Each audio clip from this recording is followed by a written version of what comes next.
함께 은혜 나누실 말씀은 다니엘서 1장 10절에서 21절까지 말씀입니다. 다니엘서 1장 10절에서 21절까지 말씀입니다. 끝절입니다. 1231페이지, 구약성경 1231페이지 정도에 있습니다. 다니엘서 1장 10절에서 21절까지 한 절씩 교독하겠습니다. 환관장에 다니엘에게 이르되 내가 내 주 왕을 두려워하노라. 그가 너희 먹을 것과 너희 마실 것을 지정하였거늘 너희 얼굴이 좋지하여 같은 또래의 소년들만 못하는 것을 그가 보게 할 것이 무엇이냐? 그렇게 되면 너희 때문에 내 머리가 왕 앞에서 위태롭게 되리라 하니라. 미사엘과 아사랴를 감독하게 한 자에게 다니엘이 말하되 청하오니 당신의 종들을 열흘 동안 시험하여 채식을 주어 먹게 하고 물을 주어 마시게 한 후에 당신 앞에서 우리의 얼굴과 왕의 음식을 먹는 소년들의 얼굴을 비교하여 보소. 당신이 보는 대로 종들에게 행하소서 하매 그가 그들의 말을 따라 열흘 동안 시험하더니 열흘 후에 그들의 얼굴이 더욱 아름답고 살이 더욱 윤택하여 왕의 음식을 먹는 다른 소년들보다 더 좋아 보인지라. 그래 감독하는 자가 그들에게 지정된 음식과 마실 포도주를 제하고 채식을 주니라. 하나님이 이 네 소년에게 학문을 주시고 모든 서적을 깨닫게 하시고 지혜를 주셨으니 다니엘은 또 모든 환상과 꿈을 깨달아 알더라. 왕이 말한 대로 그들을 불러들일 기한이 찼으므로 환관장이 그들을 느부갓네살 앞으로 데리고 가니 왕이 그들과 말하여 보매 무리 중에 다니엘과 하나냐와 미사엘과 아사랴와 같은 자가 없으므로 그들을 왕 앞에 서게 하고 왕이 그들에게 모든 일을 묻는 중에 그 지혜와 총명이 온 나라 박수와 술객보다 10배나 나은 줄을 아니라. 다니엘은 고레스 왕 원년까지 있으니라. 아멘. 주중에 월요일부터 화요일 계속 새벽 예배 나가고 오늘 수요 예배 설교까지 하다 보니까 저기 잠깐 앉아 있었는데 주님 저에게 이런 시련과 고난을 주십니까? 이런 마음이 문득 들었는데 아까 김옥경 집사님께서 하나님의 은혜였소 이렇게 하는 이런 과정에 이 모든 것이 또 하나님의 은혜구나라는 생각을 갖게 됐습니다. 우리 교회에서 아마 비브라토를 제일 잘하시는 이 김옥경 집사님이실 거예요. 늘 은혜가 충만합니다. 들을 때마다 인도하실 때마다 늘 감동이 좀 있는 것 같습니다. 주중에 지난주였죠. 지난주에 제가 큰맘 먹고 옷을 샀어요. 지난 겨울보다 살이 더 찐 것 같아요. 그래서 옷이 안 맞아가지고 패딩을 하나 샀는데 큰맘 먹고 16만 7천 원 주고 패딩을 하나 샀는데 공유가 입던 그 옷이에요. 그래가지고 공유의 모습을 상상하면서 옷을 사서 집에 딱 도착해서 딱 입었는데 그 상상한 모습과 너무 큰 차이가 있어서 이걸 반품할까 하다가 그래도 넉넉해서 요즘 입고 다니는데 가끔씩 그런 생각을 하게 됩니다. 같은 옷을 입은데도 얼굴도 비슷한 것 같은데 이렇게 차이가 날까라는 생각을 좀 가끔씩 갖게 됩니다. 똑같은 말씀을 전하고 똑같은 말씀을 들음에도 불구하고 우리는 각자 다른 모양으로 생각을 하게 되고 또 다른 모양으로 받아들이게 됩니다. 우리의 환경과 여건들이 어떤 상황이든 어떤 환경이든 간에 그것이 중요한 게 아니고 하나님께 오늘 나에게 어떤 모양으로 말씀을 하시고 있는 건가를 여러분들 좀 깊이 깨닫는 그런 시간이 좀 되었으면 합니다.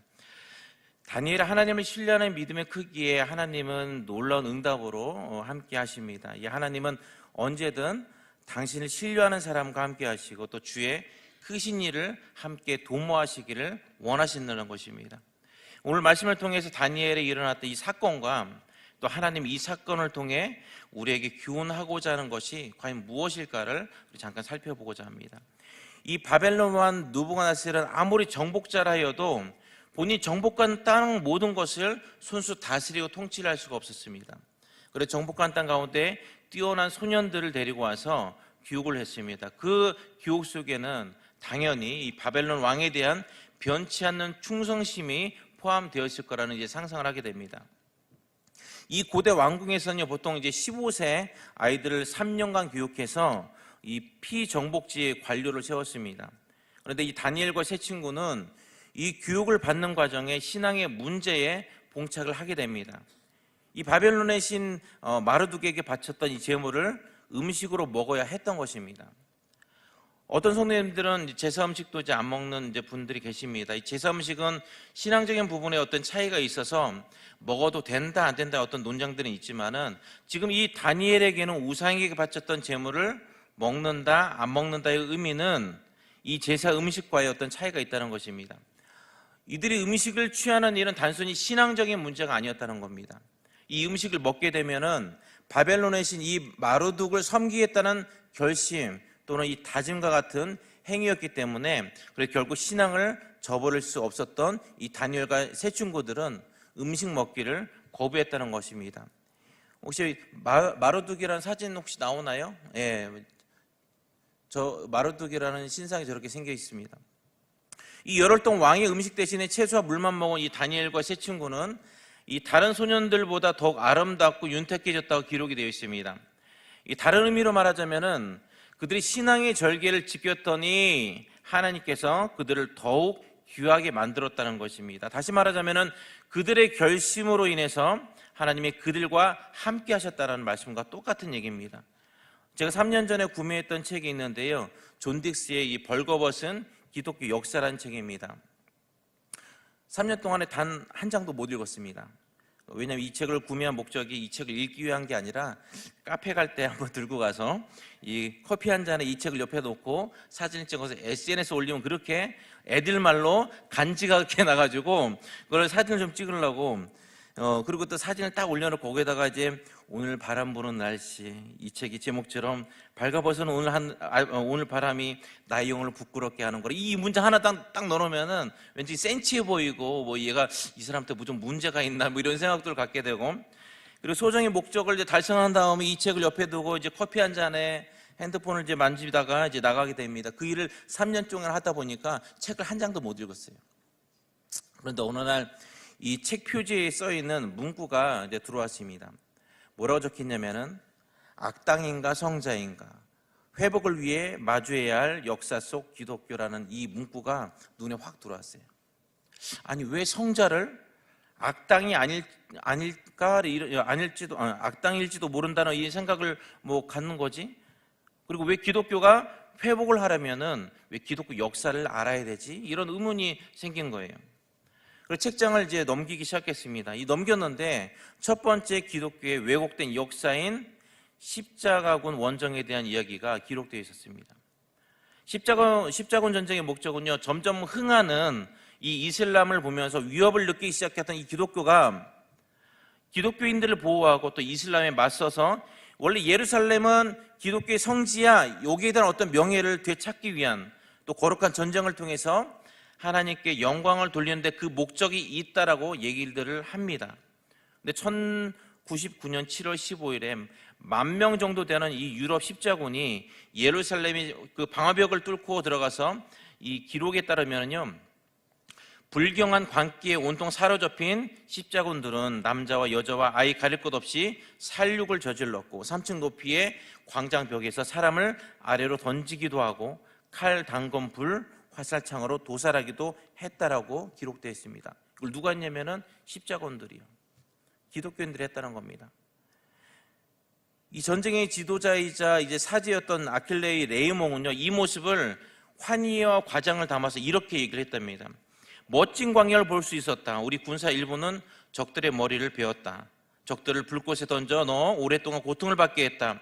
도시 길거리에 사람의 머리와 손과 발이 무더기로 쌓였다. 그리고 마지막에 불신자들이 신성모독으로 너무나 오랫동안 시달린 이곳이 그들의 피로 가득 찬 것은 바로 무엇이냐면은 하나님의 정당하고 찬란한 심판이다라고 얘기를 합니다. 무슨 얘기인지 모르시겠어요? 기독교인들이요, 이슬람 사람들을, 이슬람 이 민족들을 그냥 도륙하고 도살하고 죽이면서 이것이 마지막에 뭐라고 표현하냐면 하나님의 정당하고 찬란한 심판이다라고 얘기를 합니다. 이슬람이란 이 이도교 속에 기독교는 살아남기 위해 이런 살인과 만행을 저질렀다는 겁니다. 그리고 그들은 이 전쟁을 무엇이라고 표현하냐면 성전, 즉 하나님 나라를 지키기 위한 거룩한 전쟁이라고 말하면서 이것을 하나님의 심판이라고 말을 하고 있는 겁니다. 저는 이 책을 읽으면서 이런 고민을 하게 됐습니다. 왜 우리는 상대를 정죄하면서 이것은 하나님의 뜻이야 라고 확신에 찬 말을 하는 것인가? 성경 어디를 봐도 하나님은 이도교들을 머리를 자르고 창으로 찔러 죽였다는 말씀은 한 군데도 없습니다. 우리는 신앙을 지킨다는 명목 아래 교회를 다니지 않는 사람에게 상처를 주고 있지 않습니까? 지금도 같은 명제를 갖고 이스라엘은 하마스에 공격을 하고 폭격을 하면서 군인도 한 양민들을 며칠 전에는요 10,000명을 죽였습니다. 그리고 그들은 여전히 이러한 전쟁을 성전이라고 말을 하고 있습니다. 살인에 대한 어떤 정당성을 얘기하고 있는 겁니다. 이것은 하나님의 뜻이다. 이것은 하나님이 나를 지키기 위한 목적을 가지고 있다. 하나님의 결정과 이 방법은 늘 그들을 위해 기도하라고 했던 것이지 그들을 무력으로 제압을 하라는 것이 아니었습니다. 살인까지는 아니더라도 우리는 여전히 기독교적인 우월감으로 상대를 무시하기도 하고 업신 여기지 않는지 우리는 생각하고 고민을 해봐야 된다는 것입니다. 이 다니엘과 세 친구의 결정은요, 하나님 저들을 무너뜨려 주시옵소서, 저들을 죽여 주시옵소서가 아니라 죽음을 각오하고 믿음의 절개를 지켰다는 것, 이 하나에 있다는 것입니다. 이처럼 하나님의 뜻이 합당한 선택과 결정하는 것이 바로 우리에게 굉장히 중요하다는 겁니다. 우리가 하나님이 아닌 이상 하나님의 정확한 뜻을 100% 알 수는 없습니다. 그렇다면 우리가 해야 될 것은 하나님의 뜻이라고 얘기하는 것들보다 하나님 뜻이 무엇인지 우리는 기도하는 것들이 더 우선이 돼야 된다는 것입니다. 주를 믿는다고 하는 많은 사람들이요, 주님이 살아계시다는 걸 느끼지 못하며 살아간답니다. 신앙생활 40년, 50년 되신 분들도 하나님의 역사를 경험한 적이 없다고 하시는 분들이 너무 많습니다. 왜 그렇습니까? 하나님의 뜻과 관계없이 내 욕심, 내 욕망을 위해서만 기도했기 때문에 하나님의 역사를 발견할 수 없는 것입니다. 나의 필요만 채우려고 하나님의 능력을 구하기 때문에 하나님의 역사를 우리는 늘 체험할 수가 없는 것입니다. 사업이 잘 되어서 매일 술만 퍼먹고 다니고 또 주일에 예배 빠지고 골프 치러 가고 하나님과의 관계가 멀어지는 것보다 차라리 우리의 실패가 또 우리의 어떤 욕심이 이루어지지 않는 것이 오히려 하나님의 자비이고 은혜라는 것입니다. 여러분 고통스럽습니까? 아니면 여러분 좀 힘듭니까? 물질적으로 경제적으로 어렵습니까? 왜 하나님의 뜻입니다. 또 하나님의 계획이고 은혜입니다. 왜 여러분 아직까지 축복을 받을 만한, 또 저뿐만 아니라 여러분 모두가 축복을 받을 만한 아직 시간적인 자격이 없기 때문에 하나님은 축복을 주실 만한 그 자격의 시간들을 늘 기다리고 계신다는 겁니다. 그리고 여러분들이 받는 이 어려움들은요, 여러분 불만하지 마세요. 하나님께서 늘 준비하고 계시고 여러분들과 제가 자격이 없어서 하나님께서 아직 축복을 주시지 않는 것뿐이지 하나님께 여러분들 기도를 들어주지 않는 것이 아닙니다. 20대 초반에 신학교를 다닐 때요, 저희 집이 신촌이었어요. 그때는 이제 신촌이라고 막 번화고 그런 게 아니었고요, 그냥 가정집들이 되게 많았습니다. 20대 초반 이제 신학을 하고 있으니까 가슴이 얼마나 뜨겁겠어요. 그냥 막 뭐라도 뽑을 것 같은 그런 마음을 가지고 신앙생활을 했습니다. 그리고 기도하면서 일주일에 이제 나무 하나씩 뽑겠다 이런 마음을 가지고 삼각산에 늘 기도를 하러 갔었습니다. 오늘날은 삼각산 이 바위에 앉아가지고 기도를 하고 있는데 한 분이 3m 좀 멀리 떨어져서 기도하면 좋은데 한 3m 정도 떨어져 있는 곳에서 이제 기도를 하기 시작했는데 그분 기도하는 목소리가 너무 커서 이제 자꾸 귀에 들리는 거예요. 정신 차리고 제가 더 큰 목소리 기도해야 되겠다 그래가지고 막 기도를 더 크게 했더니 그분이 이제 배터리에 붙었어요. 그분이 더 크게 하시더라고요. 그래서 제가 더 크게 했어요. 서로 이러다가 야, 남자는 여자를 못 이깁니다. 이 옥타브가 더 높으셔가지고 도저히 못 이기겠더라고요. 그래서 갈 길을 나는 가련다 이런 마음을 가지고 이제 등지고 기도를 하는데 자꾸 그래서 그분의 기도 소리가 들리는 거예요. 그분의 기도가 시종일관 똑같았어요. 하나님 주시옵소서, 이번에 청량대원 아파트 꼭 당첨되게 해주시옵소서. 이거를 그 높은 그 산 꼭대기 그 바위에 위험하게 그 바위까지 올라와가지고 그걸 왜 기도하는 거 얼마나 간절한지는 저는 모르겠지만은 어쨌든 시종일관 그것만 기도하고 내려가시는 겁니다. 얼마나 간절한 사연이 있는지는 모르겠지만은 하나님께서 나 자신의 편안함을 위해 기도하는 것보다 정말 기도가 필요한 사람을 위해 기도했을 때 바로 내 소망, 내 기도의 제목까지 이루어 주시는 분임을 여러분 아시기 바랍니다. 이게 하나님의 함께 하시는 기도의 소리라는 것입니다. 두 번째, 하나님의 은사를 더해 주십니다. 뜻을 정한 다니엘과 이 세 친구에게요, 하나님 넘치는 지혜와 은사를 부어 주셨습니다.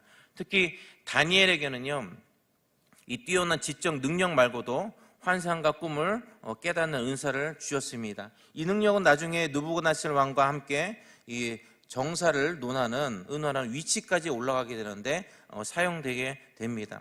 하나님은 우리에게 무엇을 맡기실 때 그것을 충분히 감당할 만한 은사를 우리에게 주신다는 겁니다. 만약 하나님이 어떤 사람에게 찬양을 통해 많은 사람들이 은혜 받길 원하는 소명을 주셨는데 그 사람에게 음악적인 재능과 또 목소리를 주지 않으셨습니다. 그런데 자신은 정말 분명한 소명을 받았다고 매번 돼지 먹다는 소리로 찬양을 하고 불렀다면 사람들이 은혜를 받겠습니까? 사람들이 은혜 받지 못했다면 그 사람은 찬양의 소명을 받은 게 아닙니다. 어떤 사람은 자신은 하나님께 부르셨다고 해가지고 신학교를 가서 목사 안수를 받았다고 칩시다.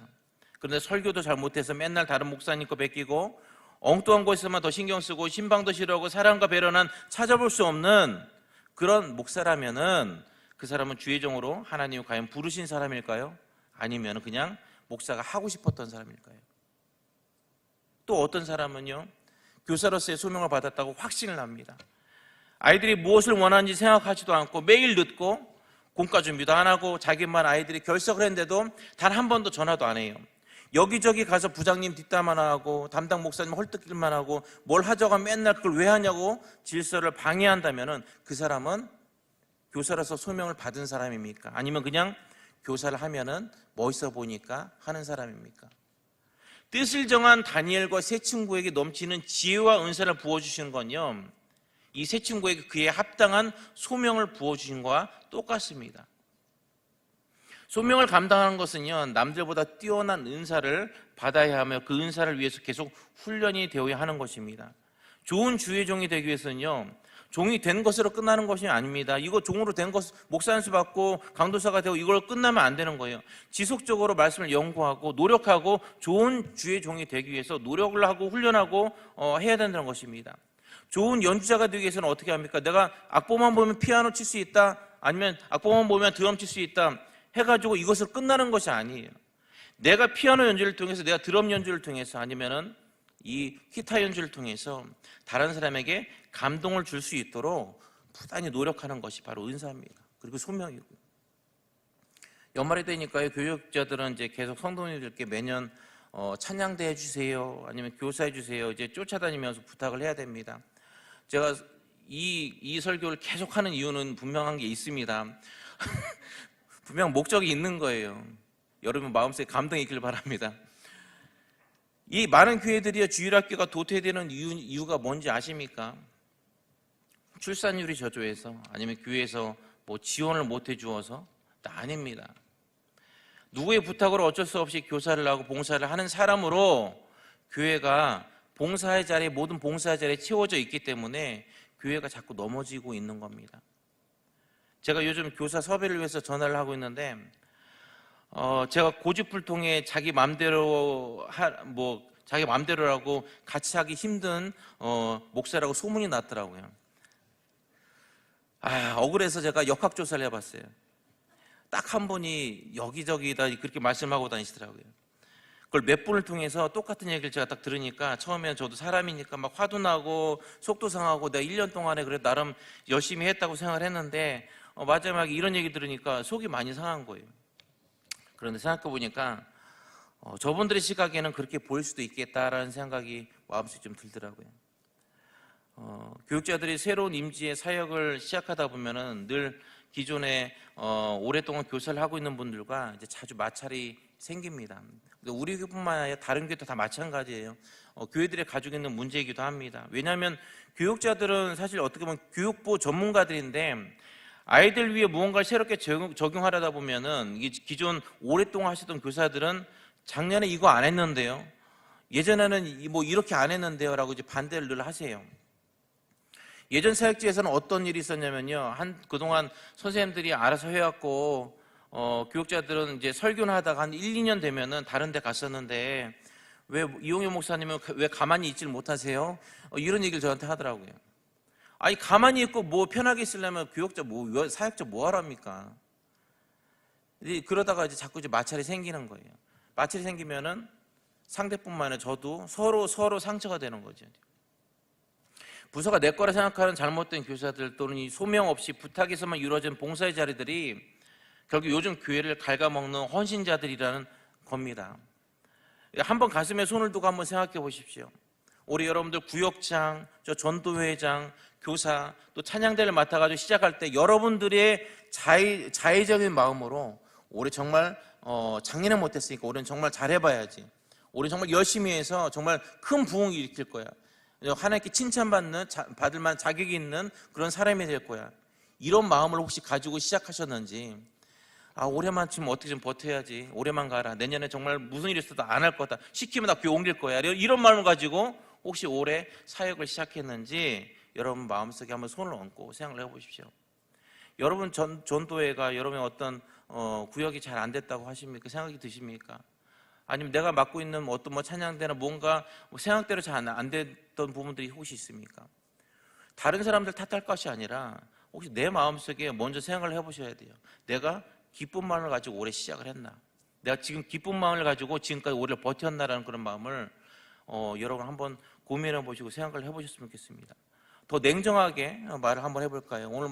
제가 오늘 설교하고 내려가면 많은 질타를 받으면서 쫓겨날 수도 있겠지만은 전 하나님의 말씀을 이제 대변하는 입장에서 하나님의 마음으로 여러분에게 전해야 될 말은 저는 눈치 보지 말고 전해야 된다고 저는 생각을 합니다.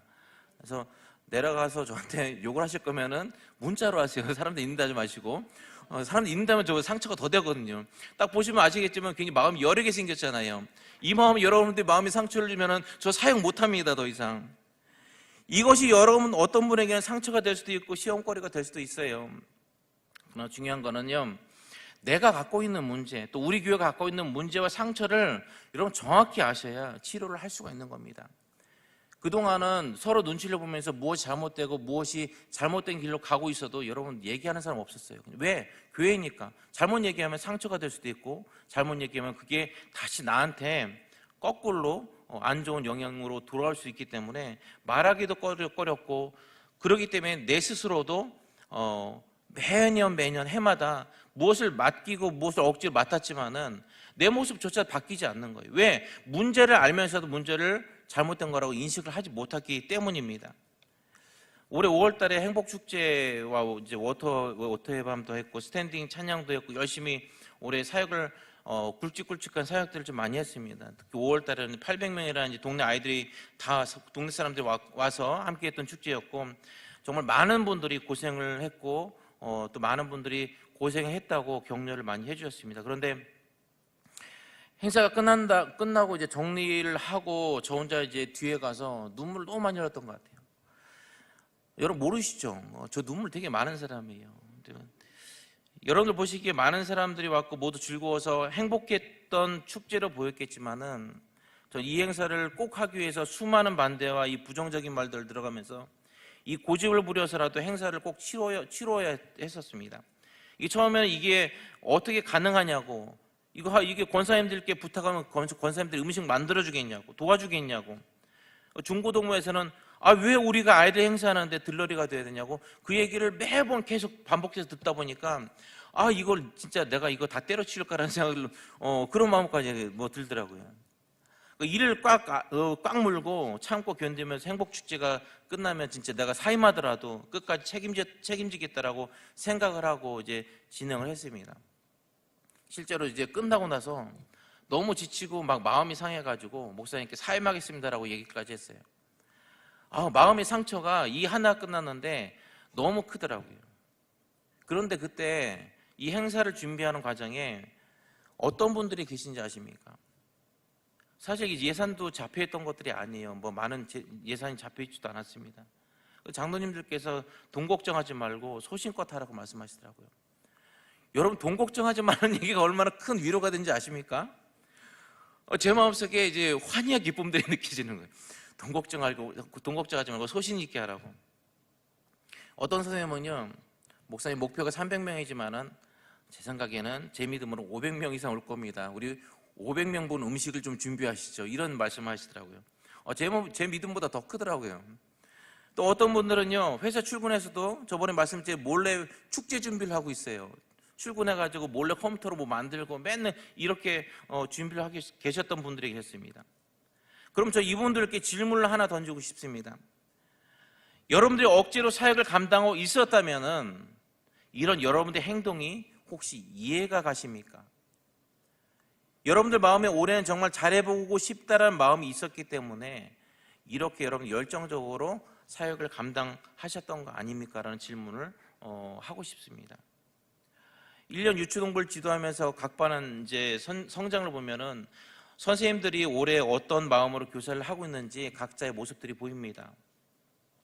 새로운 아이들이 많이 오는 반은 준비된 교사고, 아니면 성장하지 않은 반은 억지로 하는 어떤 교사라는 게 아닙니다. 보고서를 받아보면요, 이 아이가 왜 안 나왔는지, 또 이 아이를 위해서 어떤 기도가 필요한지 빽빽하게 적어내는 교사가 있는 반면에 그렇지 않은 교사가 있습니다. 그런 교사 반은요, 새로운 아이들은 많이 안 와도요, 최소한 결석은 없어요. 그래서 결론 내린 게 그냥 숫자만 채우고 부탁해서 억지로 세워진 교회는 차라리 안 세우는 게 낫다라는 결론을 마음속에 갖게 됐습니다.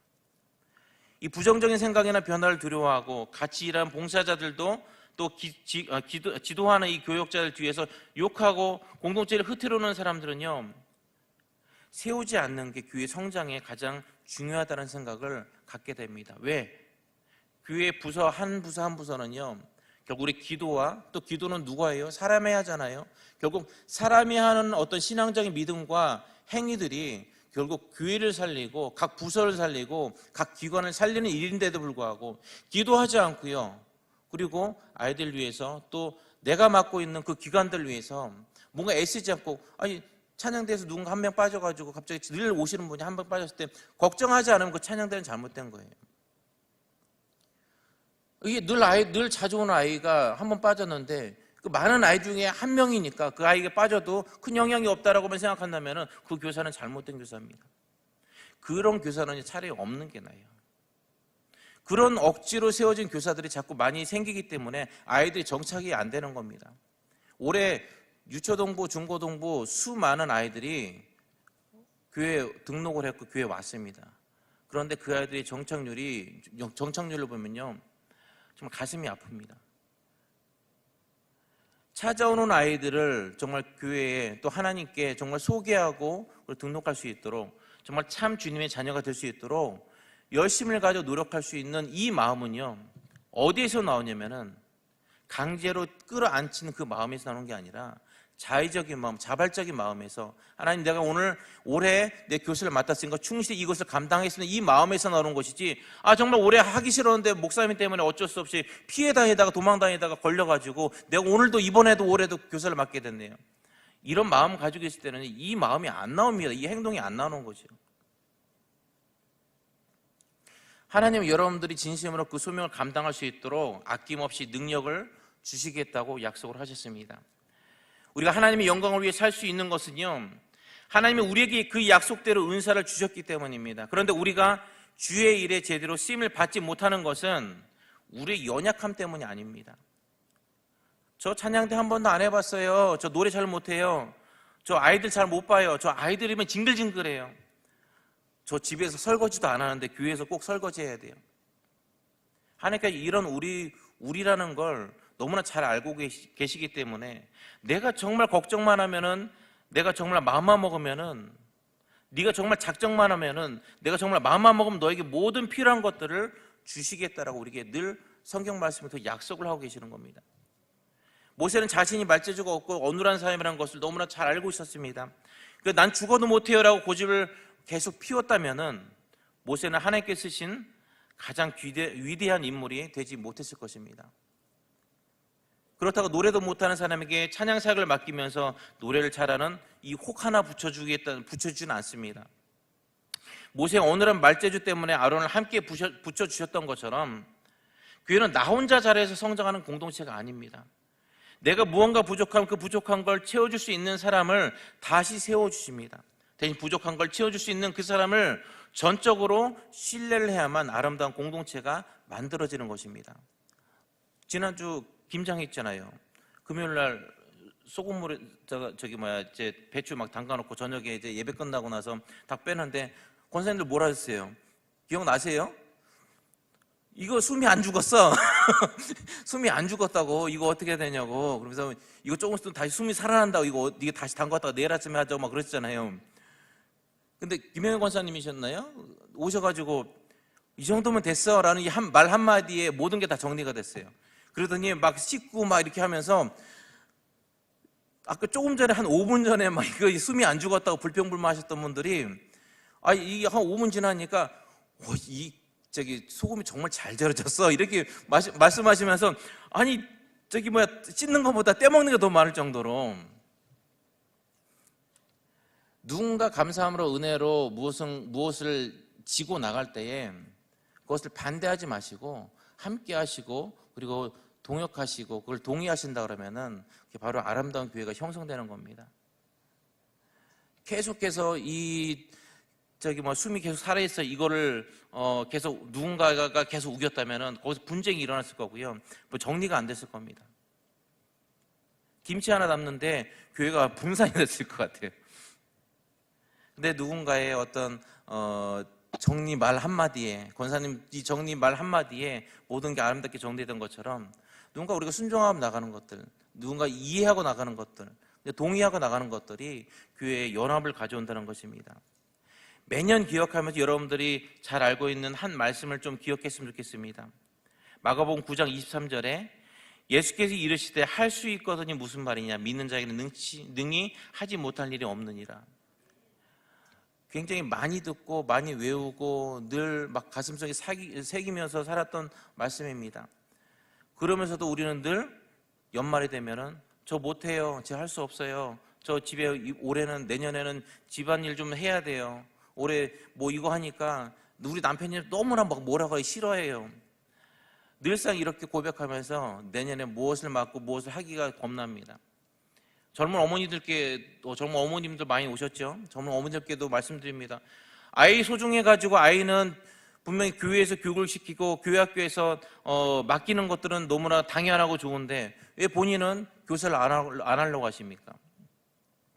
그럼 나중에 다들 교사를 안 하신다 그러면 맡길 교회 교사가 어디 있습니까? 그럼 주일학교가 없어지는 거예요. 내 아이만 소중하고요, 남의 아이가 소중하지 않는다 그런 생각을 갖게 되면 교회 학교는 무너지는 거예요. 내 아이를 맡기는 것이 중요하다고 생각하면 그 아이를 맡을 수밖에 없는 그런 교사들도 중요하다는 것도 여러분 아셔야 됩니다. 그것이 바로 헌신의 자리고 봉사의 자리입니다.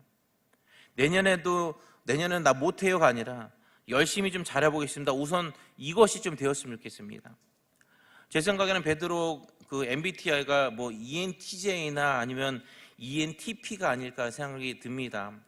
뭐 이제 권사님들은 잘 모를 수도 있겠지만은 화가 나니까 말고의 귀를 잘라버렸잖아요. 그냥 욱하고 화나는 이 모습을 보니까 나도 베드로 닮았구나 이 생각이 좀 들어요. 내년에 여러분 혹시 부정적인 생각에 부정하는 말로 혹시 교회를 흔들거나 공동체를 흔들면은 전 베드로처럼 호신용으로 칼을 들고 다니지는 않습니다. 근데 대신에 이 두 손가락으로 입을 집어넣어가지고 이렇게 벌릴 거예요. 제발 좀 내년에는 긍정적인 마인드로, 긍정적인 모습으로 내년은 정말 잘할 겁니다. 이런 고백들이 제발 우선되었으면 좋겠습니다. 여러분 이제 한 달 남았습니다. 한 달 동안의 시간들은요, 내년을 준비하는 시간입니다. 내년을 준비하고 내년에 어떤 사역을 할 것인가 여러분 고민하시고 제발 좀 부탁드립니다. 교회가 깨끗하길 원하시면은 먼저 내가 깨끗하게 할 수 있는 그런 사람이 되게끔, 내 청소하는 봉사를 하게끔. 아이들이 중요하다면 아이들이 다음 세대 세우는 것이 중요하다고 늘 우리가 기도하지 않습니까? 기도만 하지 마십시오. 기도만 하지 마시고 다음 세대 살릴 선생님이 되어주라는 겁니다. 찬양대 아름답게 찬양하지 않습니까? 예배 드릴 때 보니까 너무나 아름답게 찬양하는 모습을 보니까 역시 우리 찬양대야. 이렇게만 하지 마시고 찬양대 가서 앉으세요. 내가 열심히 아름답게 찬양하는 모습들이 하나님께 보시기에 더욱더 중요하다는 겁니다. 결론을 내리겠습니다. 그리스도인이란 주를 위해 살아가는 사람들을 말합니다. 여기 앉아 계신 분들도 최소한 교회 안에서 그리스도인이라는 호칭을 듣고 사신 분들입니다. 하나님은 주를 위해 삶의 목표와 또 뜻을 정한 사람들과 함께 하시고 그것을 감당할 수 있도록 능력을 더하신다는 겁니다. 이 그리스도인이라는 호칭이 부끄럽지 않도록 저는 여러분들에게 권면을 하고 싶습니다. 눈에 보이는 아름다운 교회보다 예배가 살아있는 교회, 또 설교가 은혜가 되는 교회, 찬양의 감동과 영광이 되는 이 교회가 되었을 때에 새 가족들이 정착하고 등록할 확률이 더 크다는 겁니다. 내년에 이 세 가지 집중하여 성장하는 교회와 가정이 될 수 있도록 주의 이름으로 축원을 드립니다. 우리 잠깐 찬양하실 텐데요. 우리 이 찬양의 가사 내용처럼 내년에는 누구도 본 적이 없고 누구도 기대한 적이 없고 새로운 일들이 정말 우리 교회에 좀 일어날 수 있도록 이런 소망을 가지고 우리 한 달 열심히 준비하고 열심히 2023년을 후회 없이 좀 보냈으면 좋겠습니다. 함께 찬양하시겠습니다.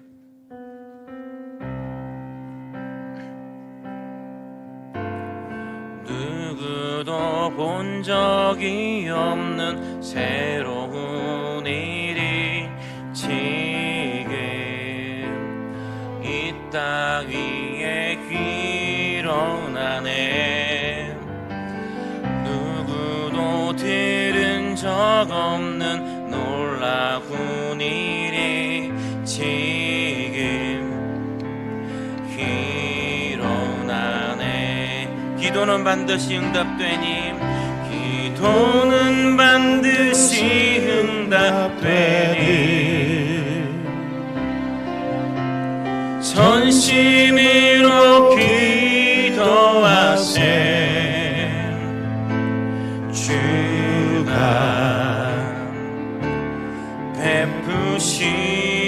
베푸시는 그 세상에 전하세. 광야의 길을 만드시고 사막의 강을 만드시는 새롭고도 놀라운 일이 지금 이 땅에 일어나네. 기도는 반드시 응답되니, 기도는 반드시 응답되니, 전심으로 기도하세. 주가 베푸시니 그 일을 세상에 전하세. 광야의 길을 만드시고 사막의 강을